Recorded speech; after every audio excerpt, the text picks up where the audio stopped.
Now we will discuss the dynamics of circular motion. You know that centripetal acceleration is the necessary component of acceleration, and the centripetal force is the necessary component of force. That is, centripetal force is required to perform any circular motion. Now we'll divide this segment into two parts. One is horizontal circular motion and the other is vertical circular motion. Horizontal circular motion means the motion is in the horizontal plane, and the vertical circular motion means the motion is in the vertical plane. Now first we will discuss horizontal circular motion. Now horizontal circular motion also we will divide it into two parts. First is the uniform circular motion in the horizontal plane. When there is a uniform circular motion, you will say that alpha is 0. That means there is no angular acceleration, or the tangential acceleration is 0. When the circular motion is non-uniform, that means the angular acceleration is non-zero or the tangential acceleration is non-zero. That means omega will change with time. So there are two components of force in a circular motion. The first is the centripetal force. The centripetal force will be equal to mass into centripetal acceleration. That is m into v square by r, or m into omega square r. Then there is the tangential force. The tangential force will be equal to mass into tangential acceleration, or m into r alpha, because a tangential in a circular motion is equal to r alpha.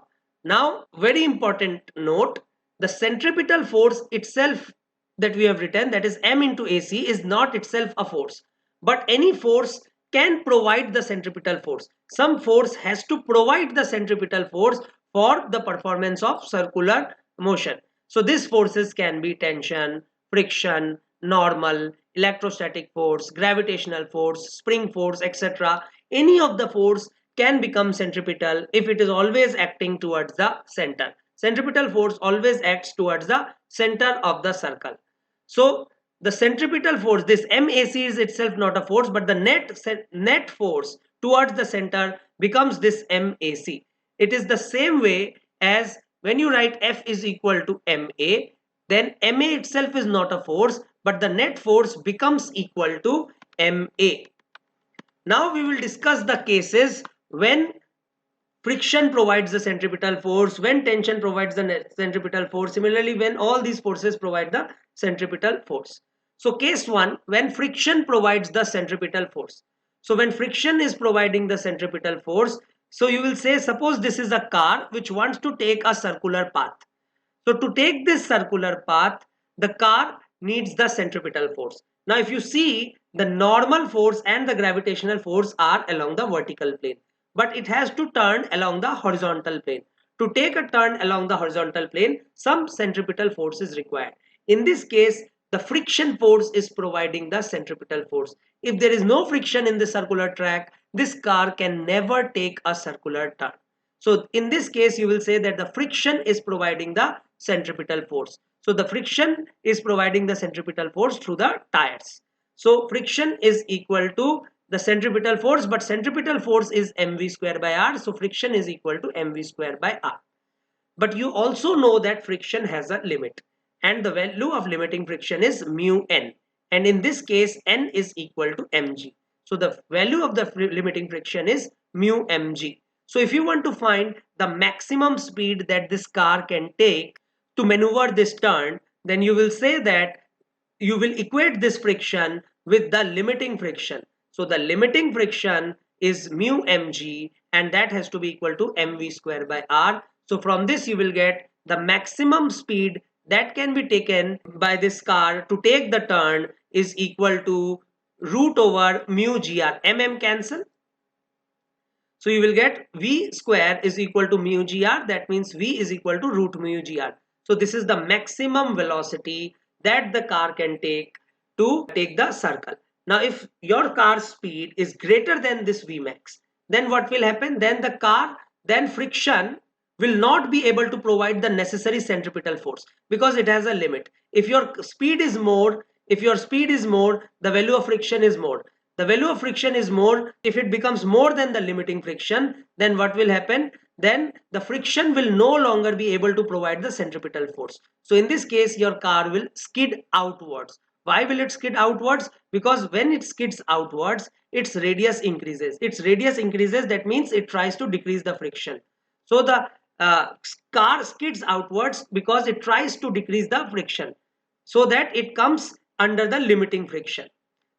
If speed is less than the maximum velocity, in that case friction is able to provide the centripetal force, and this friction is static. So if your speed is less than the maximum possible speed, in that case you will be able to take the circular turn. The friction will be static.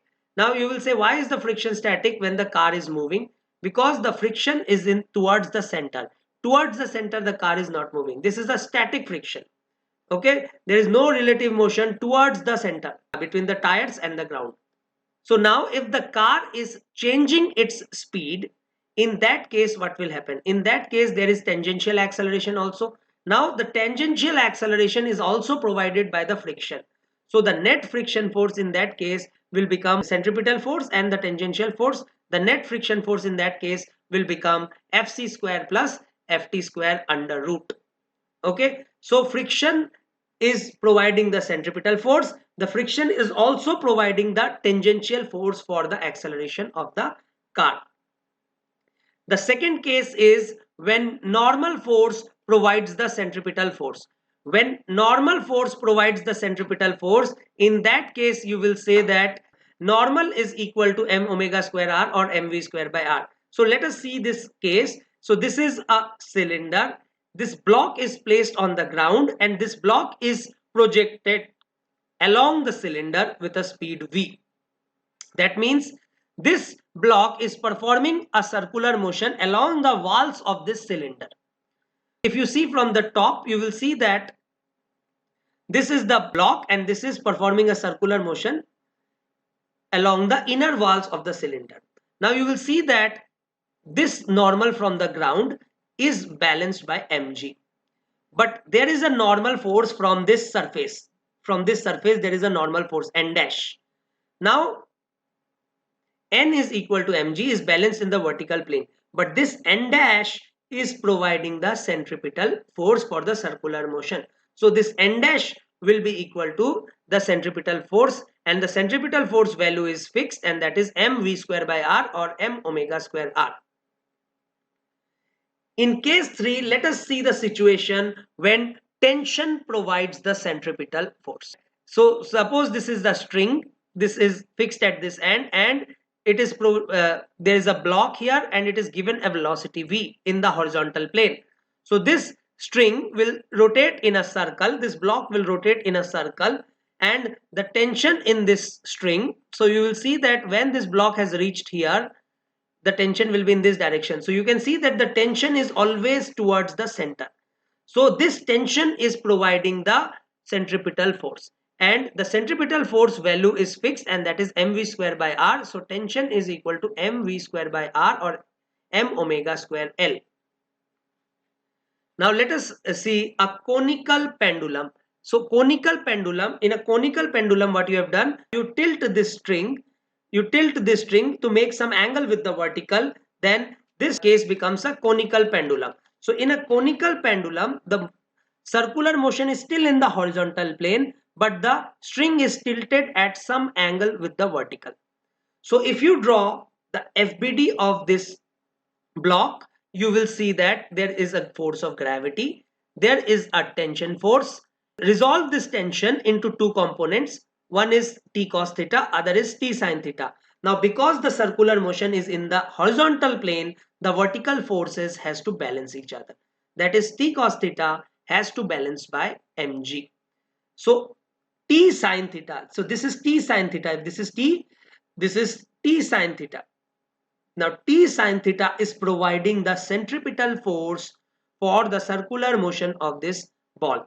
So t sin theta is equal to m omega square r or mv square by r. This r is the radius of this horizontal circle. If you divide 2 with 1, you will get sin theta by cos theta is equal to omega square r by g. M will get cancelled out, or V square by RG. Okay, M will get cancelled out.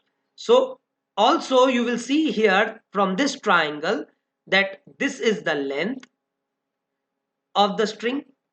This angle is theta. This is a right angle triangle. So you will see that this R is equal to L sine theta. The value of this R is equal to L sine theta. So sine theta is equal to R by L. Therefore, R is equal to L sine theta. So from this, if you write here, R is L sine theta and tan theta is sine theta by cos theta. So then you will get omega is equal to under root of G upon L cos theta. So this is the value of omega. You just have to write tan theta is equal to sine theta by cos theta and replace R with L sine theta. You will get the value of omega. Now, what is the time period of this conical pendulum? Why it is called a conical pendulum? Because it takes the circle in the form of a cone. It forms a cone. Okay. So, the time period of this circular motion, because this is a uniform circular motion, the time period is 2 pi by omega. So, omega is under root G upon L cos theta. So, you will say the time period is 2 pi by omega, that is equal to 2 pi under root L cos theta by G. This is the time period of conical pendulum. Sometimes they give you height and they don't give you theta. So in that case, you will say cos theta is equal to h by L. So you can replace cos theta with h by L. So if you replace cos theta with h by L, in that case you will get the time period is equal to 2 pi under root L. Cos theta is h by L divided by G and L getting cancelled out. So you will say the time period depends on the height of the conical pendulum. So more the height, more is the time period of the conical pendulum. Next case is when the spring force provides the centripetal force.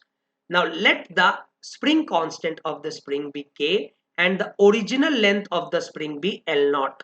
Now when this ball or the block is given a turn, then what will happen? Then there will be a tension in the spring and this tension in the spring will be providing the centripetal force for the circular motion of the block.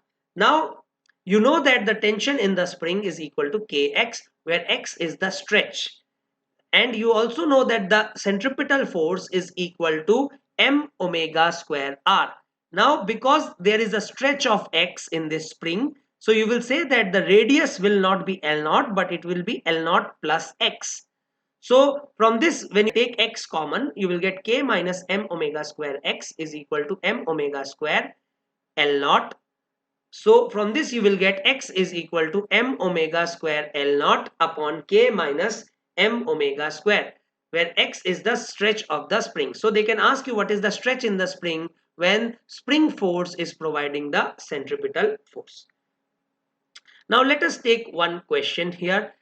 In this question, it is given that a string breaks under a load of 50 kg.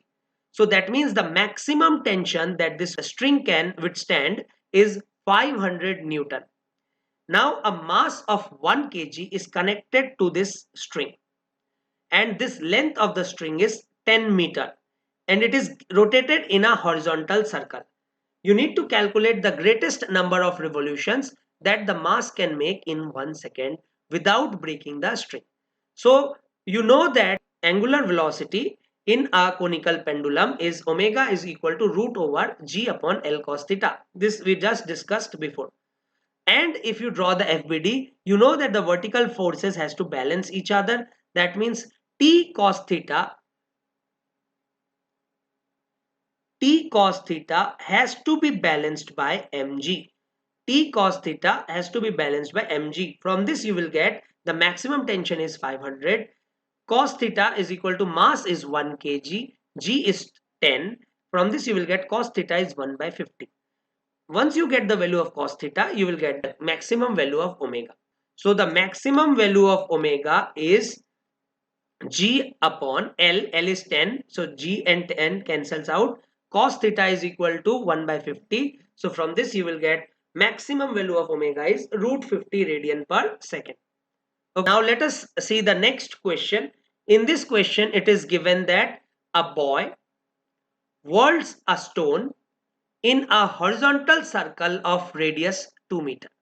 That means there is a horizontal circle whose radius is 2 meter. Okay, and the stone is performing circular motion of radius 2 meter. The height from the ground of this stone is, or of this plane of rotation, is 4.9 meter.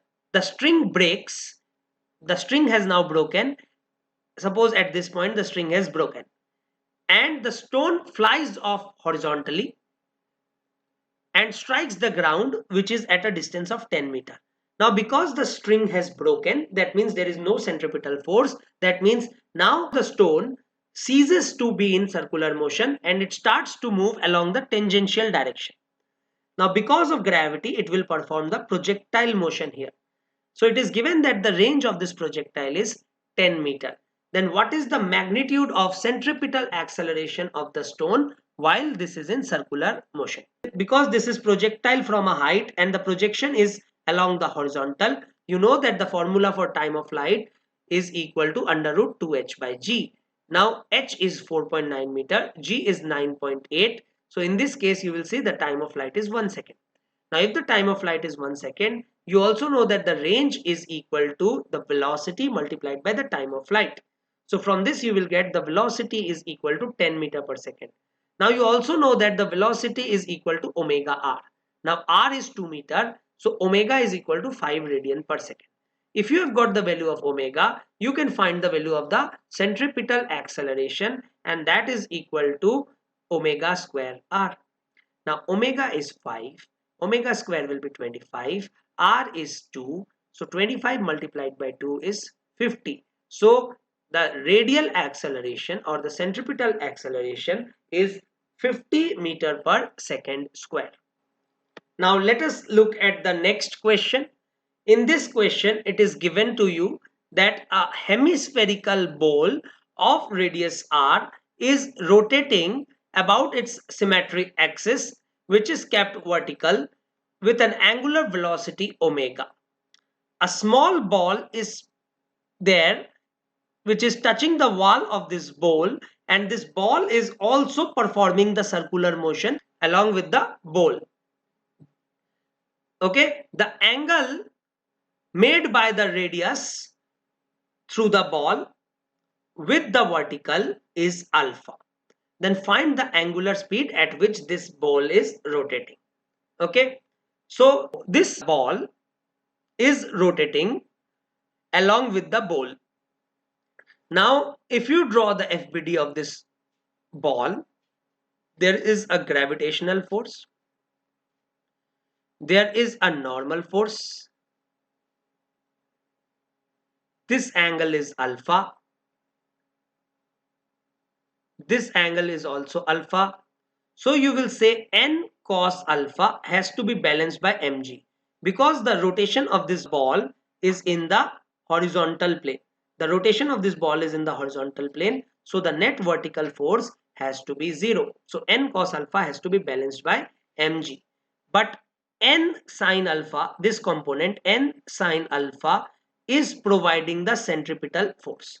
So n sin alpha is equal to m omega square r, where you can say from here in this triangle small r is equal to capital R sin alpha, because sin alpha is perpendicular by hypotenuse. So sin alpha is small r by capital R. That means small r is equal to capital R sin alpha. So small r is equal to capital R sin alpha. Okay, now you will say n sin alpha is equal to m omega square capital R sin alpha. Sin alpha cancel. You will get n is equal to m omega square r. But you know that n cos alpha is mg. So you will put the value of n here and you will say m omega square r cos alpha is equal to mg. So from this you will get omega square is equal to mg upon mr cos alpha, mm getting cancelled, and you will get omega is equal to root over G upon R cos alpha. Now sometimes again they give you the height h. So from this you will say cos alpha is equal to h upon r. So here you can replace cos alpha with h upon r and you will get omega is equal to under root G upon r cos alpha, that is h upon r getting cancelled, that is omega is equal to root over G by h. So this is the angular velocity with which this ball has to rotate, so that this ball keeps rotating along with the ball. But now in this case there was no friction. Now what if there is friction? So what if there is friction? So when there is friction, you know that friction is along the surface. So if the friction is along the surface, then the friction component will be there along this. That means in this case, normal and friction together will provide the centripetal force. Together will provide the necessary centripetal force.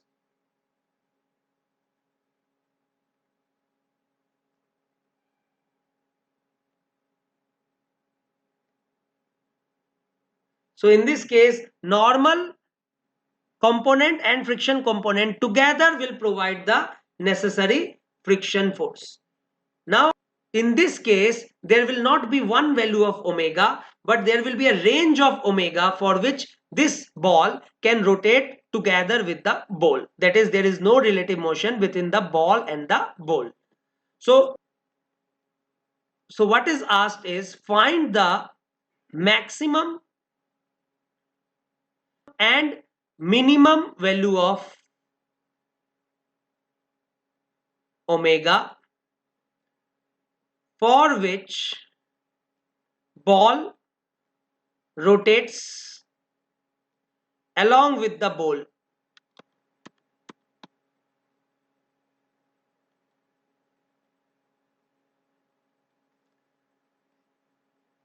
That is, there is no relative motion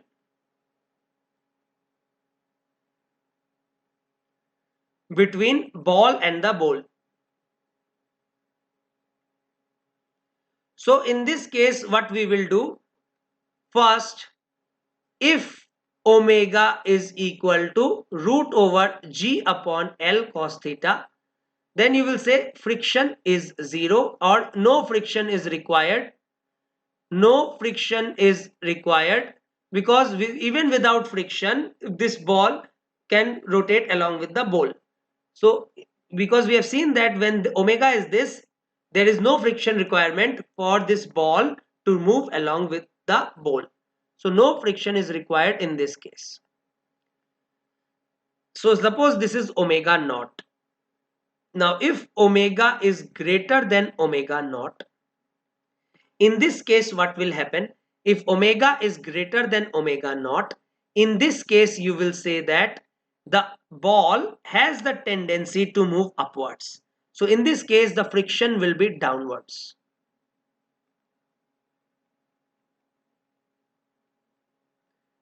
When the omega is more, the tendency of this ball is to move upwards.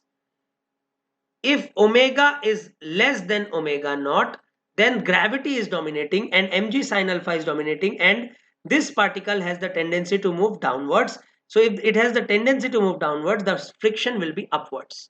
So the friction will be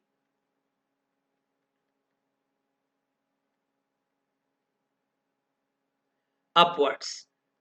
Now first we will find maximum omega.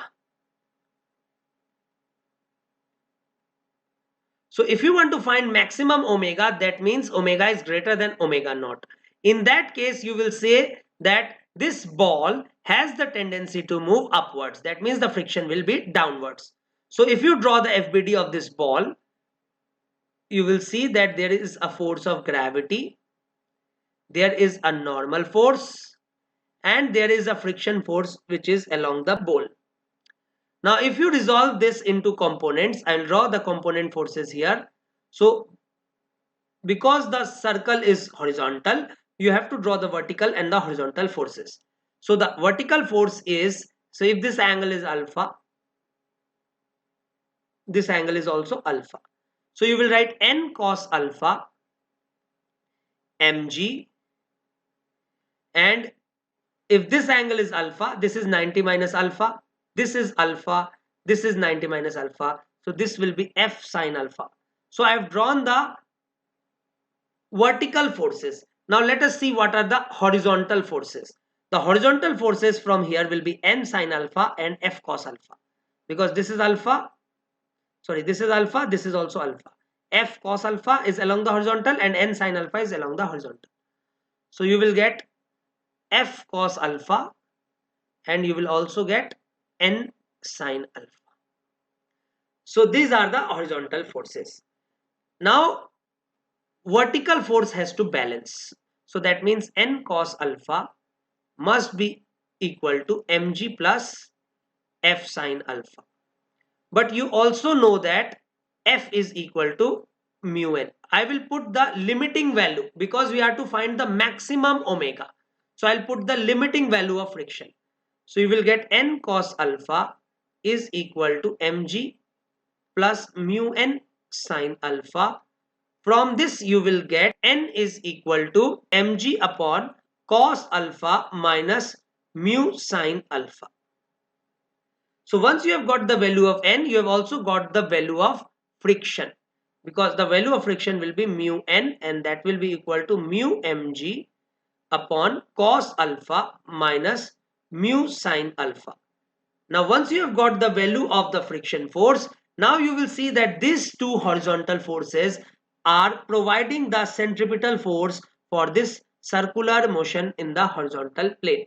So you will say n sine alpha plus mu n cos alpha, that is friction cos alpha, has to be equal to m omega square small r, where small r is the radius of this circle, because this centripetal force that is acting on this ball has to be equal to the mass into centripetal acceleration, because this ball is rotating with the same angular velocity as the ball, because they are rotating together. So the angular velocity of this ball is also omega. So from this you will get, if you put the value of n, that is mg upon cos alpha minus mu sine alpha plus mu n, that is mg upon cos alpha minus mu sine alpha cos alpha is equal to m omega square r. From this you will get mg upon cos alpha minus mu sine alpha is common. Sine alpha plus mu cos alpha is equal to m omega square r. M getting cancelled. From this you will get omega max is equal to under root g sine alpha plus mu cos alpha divided by cos alpha minus mu sine alpha into small r. But small r can also be written as r sine alpha. You can put it, the value of small r as r sine alpha. This is sometimes also written as, see, divide the numerator by cos alpha and the denominator by cos alpha. Then you will get sine alpha by cos alpha is 10 alpha, cos alpha by cos alpha is 1. Similarly, cos alpha by cos alpha is 1, sine alpha by cos alpha is 10 alpha. So this is also sometimes written as g tan alpha plus mu divided by 1 minus mu tan alpha into r. Okay, so this is the maximum omega. Now if you want to find the minimum omega,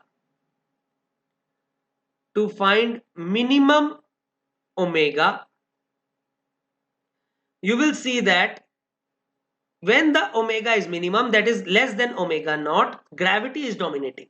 So when gravity is dominating, in that case, it has the tendency to move downwards. So in that case, the friction will be upwards. So you will draw the forces mg, normal, and the friction this time will be in this direction. Now if you resolve this into components, then you will resolve it into the vertical and the horizontal component. So you will say the vertical component here is n cos alpha. Then there is also f sin alpha. There is mg. From here there is n sin alpha, and from here there is f cos alpha. So this time you will see that f sin alpha plus n cos alpha is equal to mg. Again we will write f is equal to mu n, because again for finding the minimum omega, we will say the friction has become maximum in the opposite direction. The maximum value of friction is mu n. So you will say mu n sin alpha plus n cos alpha is equal to mg. So from this you will get n is equal to mg by mu sin alpha plus cos alpha. So from this you have got the value of normal. Now once you have got the value of normal, now you will see what is the centripetal force. Centripetal force has to be in this direction. So this has to be more than this. So you will write the centripetal force is n sin alpha minus f cos alpha. So you will write n sin alpha minus f cos alpha, and that is equal to m omega square small r. So f can be written as mu n. So if you take n common, you will get sin alpha minus mu cos alpha is equal to m omega square r.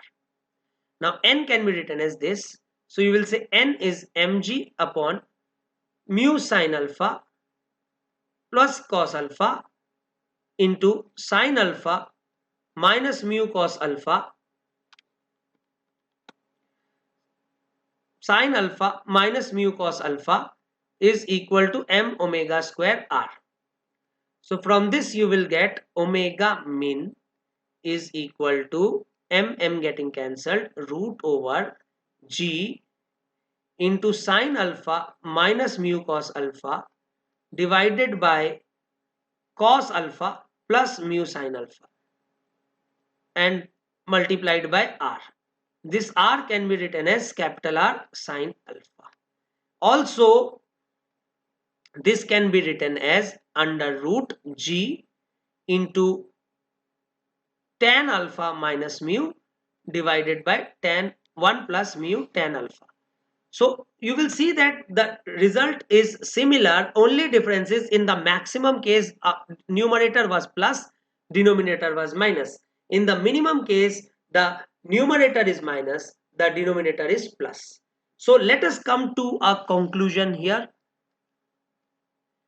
If omega is omega naught, friction is 0 or no friction is required for the block to move along with the ball.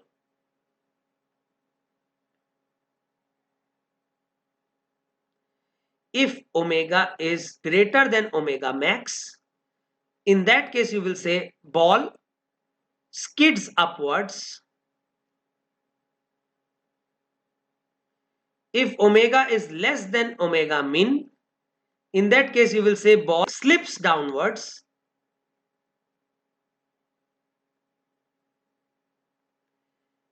If omega belongs to omega min to omega max, in between, in that case you will say ball performs circular motion along with the ball.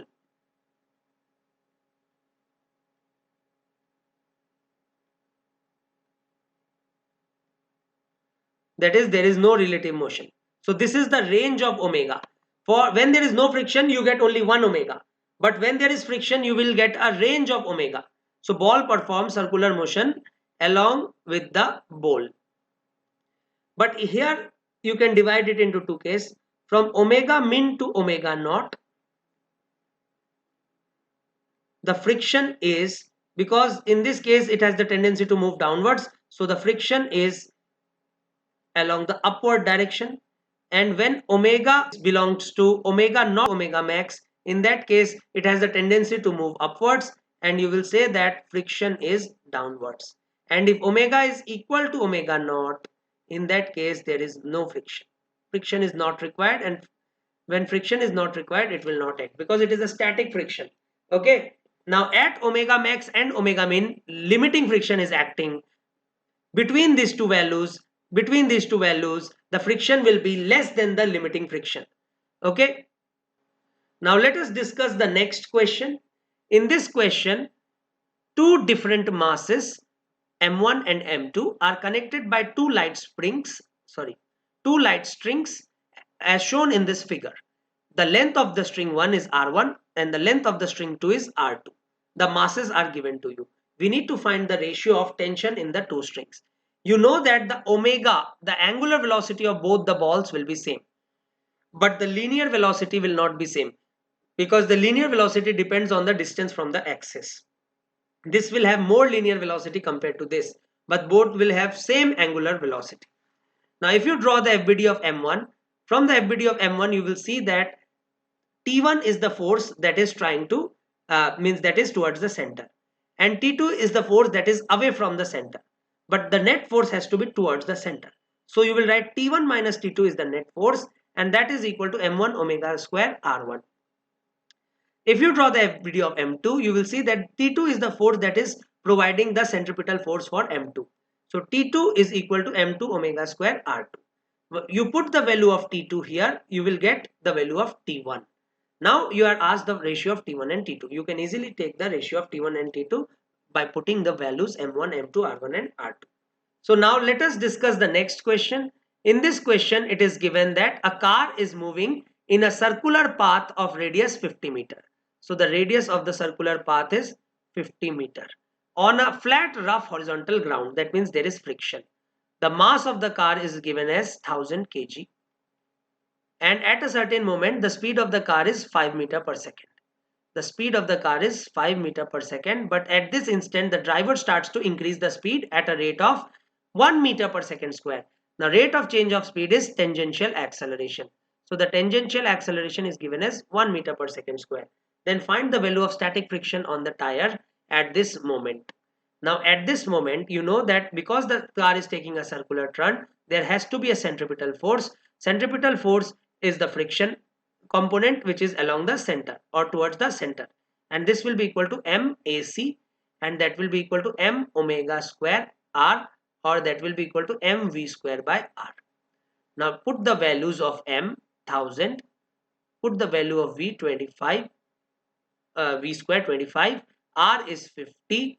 So from this you will get the centripetal force due to friction is 500 Newton. But the car is also accelerating in the tangential direction. That means its speed is changing, and friction is responsible for the tangential force also. So F tangential will be equal to M into A tangential, that will be equal to mass is 1000. Tangential acceleration is given as 1 in the question. So you will get the tangential force as 1000 Newton. So the net friction force is equal to under root Ft square plus Fc square. So the objective of this question was to say that friction is providing both the tangential as well as the centripetal acceleration. So the net friction will be the vector addition of both the forces. In the next question, it is given that there is a rotor. It is a hollow vertical cylinder that rotates about its axis. A person is at rest against the inner wall. At a particular speed of the rotor, the floor below the person is removed, and the person starts hanging in air, resting against the wall without any floor. The radius of the rotor is given as 2 meter.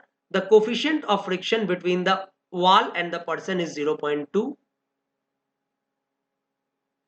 radius is 2 meter.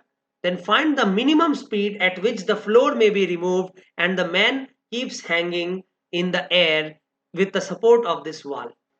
So in this case, if you draw the FBD of this man, so there will be a normal force from the ground, there will be the gravity, there will be normal from the wall, and the normal from the wall is responsible for the circular motion of the man along with the rotor. So the normal from the wall has to be equal to m omega square r, where r is 2 meter. Okay, or because they have asked you the minimum speed, you can also write this as mv square by r. Now the friction here, the friction will be acting upwards, and you know that the friction will be equal to mu n. This is the limiting value of friction. So mu nw, that is the maximum value of friction, will be equal to mu mv square by r. Now if this friction is balanced by gravity, then the normal becomes 0. So if there is no wall, if there is no floor, if there is no floor, then friction has to balance the force of gravity. Then friction has to balance the force of gravity. That means the friction has to balance the force of gravity. That means mu mv square by r is equal to mg. So in this case you will say v min is equal to under root gr by mu. Okay, small r is same as capital R. So this is the minimum velocity of the rotating rotor, so that the floor is not required and the man is hanging through the support of this wall. Okay, now if v is greater than v min, in that case what you will say, the friction limiting value becomes greater than mg, but you know that to balance gravity you need only mg. So in this case friction will be static and less than the limiting friction. The friction will be equal to mg, because when you increase the speed, the value of friction increases, but the friction has to be equal to mg. The friction, even if the limiting value of friction increases, then also it cannot act such that it makes the man moves upwards. It is not possible for the friction force to make the man moves upwards. The friction will only act so as to balance the external force. Now the external force is mg. This friction, although it might have very large value compared to mg, but it will only be equal to mg. Okay, so if v is greater than v min, in that case also man will hang in the air, but in this case the friction will be less than the limiting friction. If v is less than v minimum, if v is less than the minimum speed, in that case friction will not be sufficient to grab, friction will not be sufficient to balance gravity,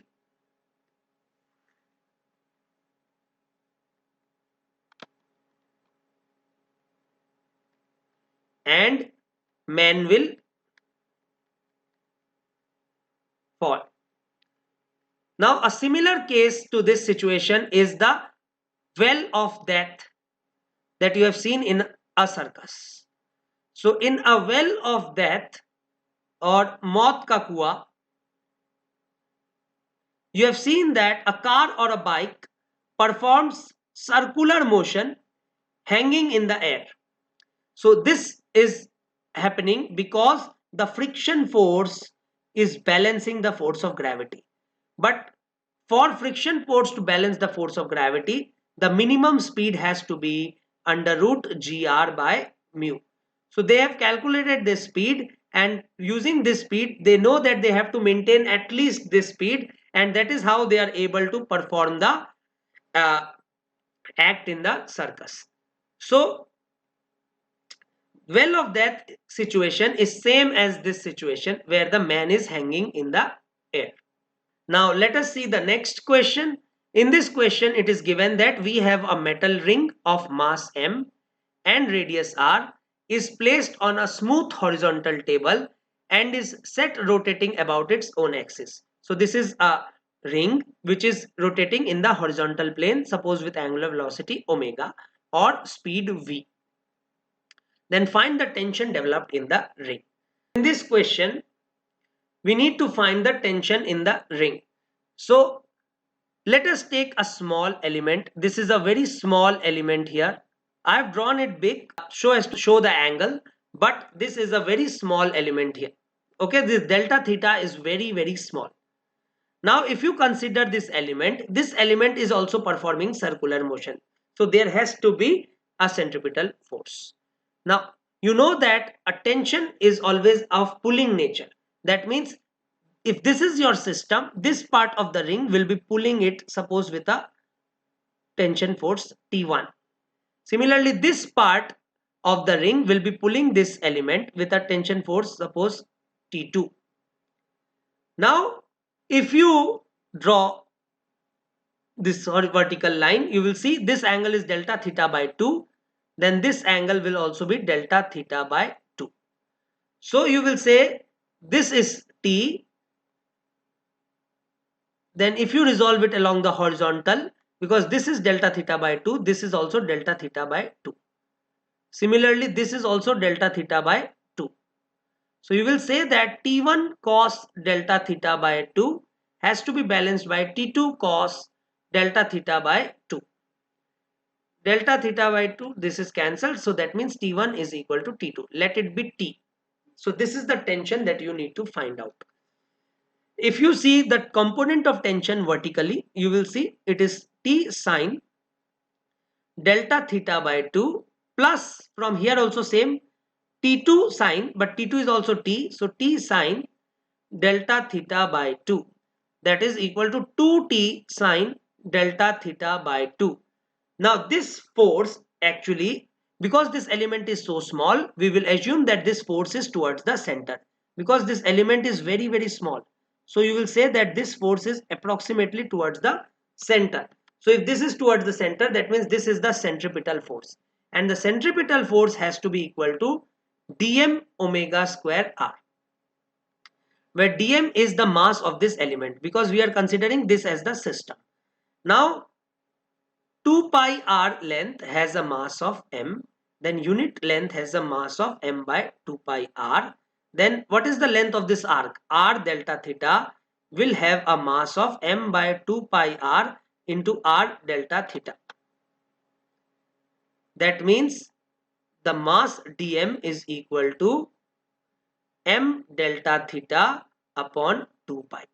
Now once you have got the value of dm, you will put the value of dm here, and because this theta is very small, delta theta is very small, so you will say that sine delta theta is nearly equal to delta theta, or sine delta theta by 2 is nearly equal to delta theta by 2.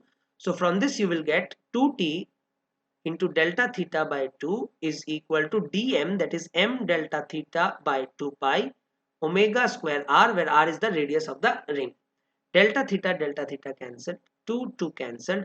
From this you will get the value of tension as m omega square r divided by 2 pi. This is the value of tension, m omega square r divided by 2 pi. Now let us look a shortcut method here to solve this problem. So suppose you have taken a element, the centripetal force on this element is dm omega square r. Now you have to remember this shortcut formula to find the tension in the ring. The shortcut formula is T is equal to F upon 2 pi, where F is the centripetal force on this element. Just what you have to do is replace this dm by total mass. That is F has to be equal to dm omega square r, but replace dm by total mass. So the tension developed in the ring will be m omega square r divided by 2 pi. That is what we have got in this case. Okay, this shortcut will also be valid when you are asked to find the tension in an arc. So if you are asked to find the tension in an arc, in that case you will say T is equal to F upon theta instead of 2 pi, because when the ring is complete the total angle is 2 pi. When the ring is half, you will say that a tension is theta. So this time again you will say tension is equal to m omega square r divided by theta, where m is the mass of this arc.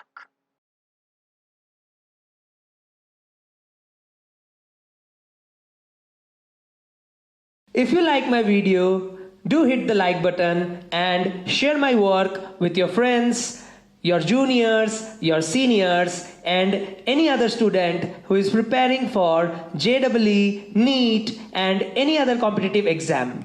Also, subscribe to my channel and hit the bell icon so that you get notified whenever I upload my next video.